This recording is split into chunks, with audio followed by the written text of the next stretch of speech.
Oke, Assalamualaikum warahmatullahi wabarakatuh. Baiklah, untuk mempersingkat waktu, kami akan mempresentasikan hasil kerja kelompok kami dengan judul Implementasi Wawasan Nusantara sebagai Satu Kesatuan Politik. Adapun anggota kelompoknya yaitu saya sendiri, Nur Islam Asmita, Tri Yulia Maharan Ishak, Nurul Huria, Yulius Safan, dan Ahmad Nur Fadlan. Wawasan Nusantara adalah cara pandang bangsa Indonesia terhadap rakyat, bangsa dan wilayah negara kesatuan Republik Indonesia yang meliputi darat, laut, dan udara di atasnya sebagai satu kesatuan politik, ekonomi, sosial, budaya, dan pertahanan keamanan. Lebih lanjut, wawasan Nusantara dikaitkan dengan dasar ideologi dan konstitusional, yakni sebagai cara pandang dan sikap bangsa Indonesia mengenai diri dan bentuk geografinya berdasarkan Pancasila dan Undang-Undang 1945. Dalam pelaksanaannya, Wawasan Nusantara mengutamakan kesatuan wilayah dan menghargai kebinekaan untuk mencapai tujuan nasional. Adapun rumusan masalahnya yaitu apa hubungannya dengan praktik KKN, dinasti politik, isu sara, ketidakpercayaan masyarakat, serta angka golput yang berpotensi tinggi. Baiklah, untuk mengefisienkan waktu, pembahasan pertama akan saya serahkan kepada Saudari Sri Yuli Maharan Ishak. Kepadanya waktu dan tempat dipersilahkan.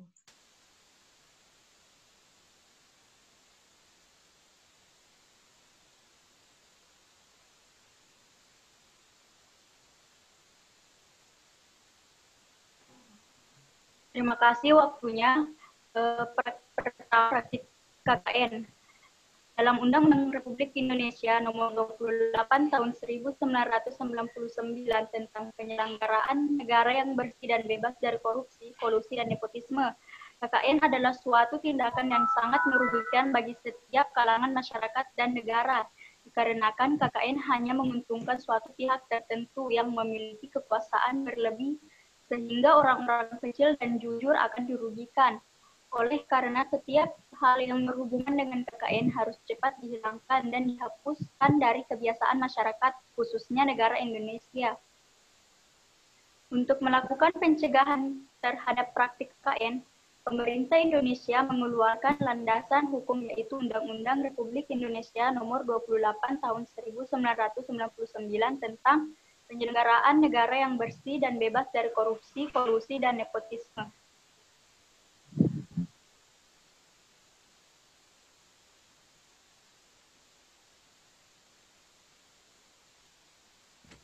Dinasti politik, adanya keinginan dalam diri ataupun keluarga untuk memegang kekuasaan, adanya kelompok yang terorganisir karena kesepakatan dan kebersamaan kelompok sehingga terbentuklah penguasa kelompok dan pengikut kelompok, adanya kolaborasi antara penguasa dan pengusaha untuk menggabungkan kekuatan modal dan kekuatan politisi, adanya pembagian tugas antara kekuasaan politik dengan kekuasaan modal, sehingga mengakibatkan terjadinya korupsi.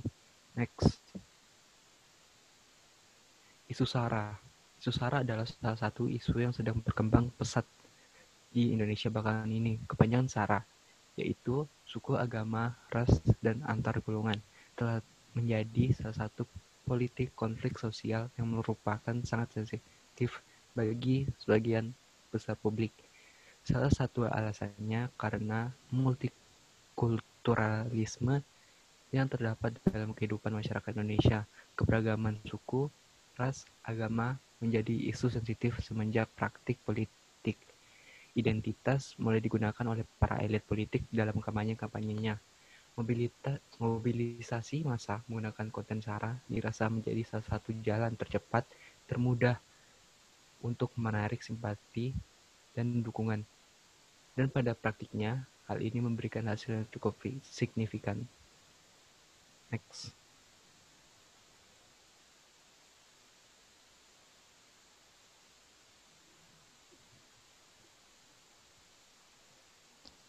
Yang keempat, ketidakpercayaan masyarakat. Berdasarkan wawancara secara mendalam dengan para informan, dapat diketahui bahwa tingkat kepercayaan terhadap partai politik relatif rendah. karena semua partai politik yang pernah dan masih berkesempatan memimpin rakyatnya dalam pemerintahan negara gagal, memberikan kepercayaan terhadap pemiliknya yaitu rakyat. Menurut mereka, perhelatan semacam Pilgub ini hanyalah sebuah rutinitas politik saja tanpa menjanjikan suatu perubahan yang berarti. Senada hasil penelitian di atas, hasil penelitian Aldila Wikan 2011 menunjukkan bahwa faktor-faktor yang mempengaruhi golput atau tidak memilih yaitu kurangnya sosialisasi dan himbauan tentang pentingnya peran serta masyarakat dalam proses pemilihan umum. Apatisme masyarakat yang timbul akibat kejenuhan terhadap perilaku elit politik dan sikap yang lebih mengutamakan kepentingan pribadi. Untuk mengatasi permasalahan masyarakat yang tidak menggunakan hak pilih atau golput, diperlukan langkah-langkah yang nyata dari pemerintah. Fenomena penurunan tingkat kepercayaan masyarakat terhadap parpol harus segera diatasi. Parpol harus kembali pada fungsi awal parpol. Parpol harus kembali pada kordatnya sebagai jembatan antara masyarakat dan pemerintahan.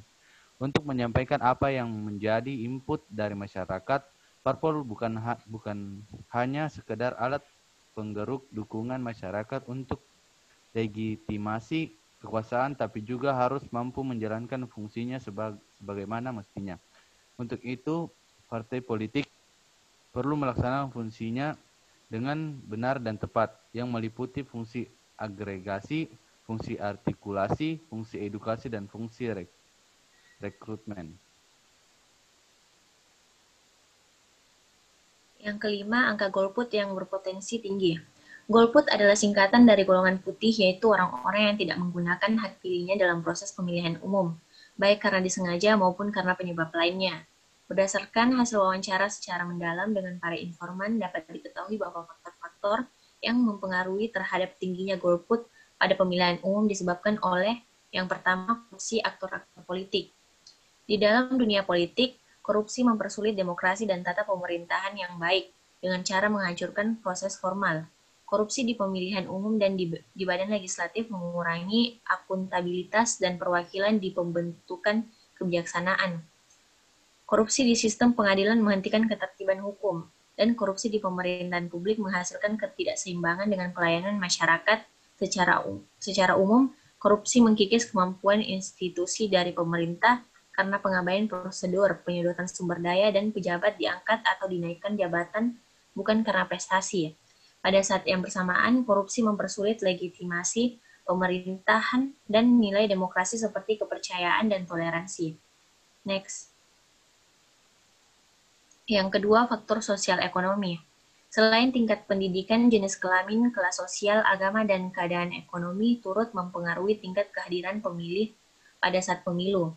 Artinya keadaan ekonomi, agama, dan kelas sosial pemilih dapat menjadi alasan golput. Selama ini ekonomi rendah, pekerja yang penghasilannya pas-pasan cenderung tidak hadir ke tempat pemungutan suara dengan pertimbangan hari-hari mereka lebih dipentingkan mencari nafkah. Yang ketiga, faktor sistem politik. Konsep sistem tidak semata dalam pengertian prosedur atau aturan main, tetapi lebih mengarah pada kebijakan pemerintah dan kinerja dalam merealisasikan berbagai menu kebijakan. Umumnya, pendukung golput melihat sisi politik yang sedang dikembangkan rejim penguasa Orde Baru dan Orde Reformasi tidak mampu membangun demokrasi yang sehat, baik pada tingkat elit maupun massa. Yang keempat, faktor rendahnya kepercayaan masyarakat terhadap partai politik. Ketidakpercayaan rakyat sebagai potret buram berpolitikan nasional. Sebab tidak mungkin rakyat memberikan respon begitu sinis jika hanya persoalan kecil. Kekecewaan yang begitu besar disebabkan oleh hal-hal kecil yang terulang-ulang. Baiklah, terima kasih kepada saudari Nurul Mulia. Adapun kesimpulannya yaitu Wawasan Nusantara memiliki peran penting untuk mewujudkan persepsi yang sama bagi seluruh warga negara Indonesia. Perbedaan persepsi, perbedaan pendapat, dan fraksi-fraksi antar kelompok dalam konteks sosiologis, politis, serta demokrasi dianggap hal yang wajar dan sah saja. Hal di atas justru diharapkan dapat menghasilkan masyarakat yang dinamis dan kreatif, sinergis, dan saling menyesuaikan menuju integrasi. Satu pantangan yang harus dihindari adalah perbuatan, tindakan yang melanggar norma-norma etika, moral, nilai agama, atau tindakan anarkis menuju ke arah disintegrasi bangsa. Namun demikian, wawasan normatif, wawasan yang disepakati bersama perlu dimengerti, dipahami, disosialisasikan bahwa Nusantara sebagai kesatuan kewilayahan, kesatuan Ipolexos-Bud Hankam tidak dapat ditawar lagi dan tidak dapat diganggu-gugat sebagai harga mati yang normatif. Sekian yang dapat kami sampaikan, lebih dan kurangnya mohon dimaafkan. Wabillahi taufiq wal hidayah. Wassalamualaikum warahmatullahi wabarakatuh.